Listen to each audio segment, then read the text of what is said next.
waxaa sii kordhaysa cabsida laga qabo khatar ku timaada marinbiyoodka baabulmandab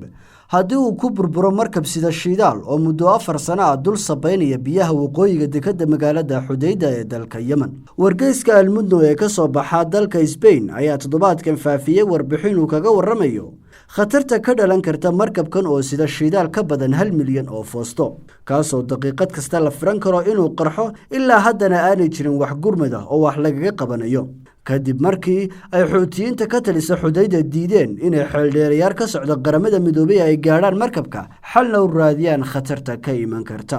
wargeysku waxa uu sheegay in markabkan oo uu ku tilmaamay bamba sabaynaysa uu ku beegan yahay meel ay soo gaari karto rasaas ay isdhaafsanayaan dhinacyada ku dagaalamaya dalka Yemen. markabkan ayaa muddo 4 sano ah dayactir la'aan u sabaynayay badda, waxaana jirta cabsi ah in haddii uu gadoomo ama uu gubto uu badda cas ku keeni doono wasakhow aan abid hore u dhicin oo 4 laab ka badata wasakhowgii uu 30 sano ka hor sababay markabkii shidaalka ee The Oxon Feldes oo madow u bedelay xeebaha gobolka Alaska ee dalka Mareykanka. dhinaca kalena isuduwaha arrimaha bini'aadamnimo ee qaramada midoobay mudane Mark Lowcock ayaa dhawaan warbixin uu u jeediyay golaha ammaanka ee qaramada midoobay waxa uu ku sheegay in haddii uu dalool ku yimaado markabkaas sabaynaya biyaha badda cas amaba uu qarxo inay wasakhdaasi saameyn ku yeelan doonto badda cas oo dhan, suurtagalna ay tahay in saliiddaasi ay ka soo gudubto marinbiyoodka baabulmandab oo ay soo gaadho marinka kale ee muhiimka ah ee Suez, xitaa ay suurtagal tahay in uu gaadho marinbiyoodka Hormuz. markabkan shidaal ayaa ahaa taangar weyn oo kayd shidaal ahaan loo isticmaali jiray tan iyo sanadkii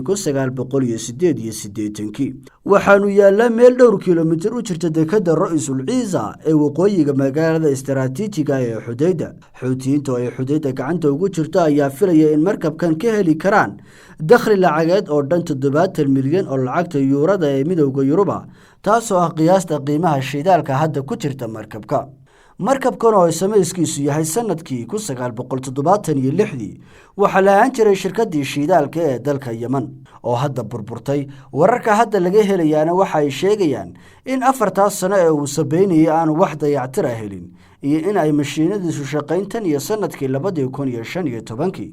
sidoo kalena qolfoofka guud ee markabka oo uu qoyaan badani gaadhay ayaa la sheegay inuu daxal yeeshay. Cabdi Fataax Xareed, codka Bariga Afrika.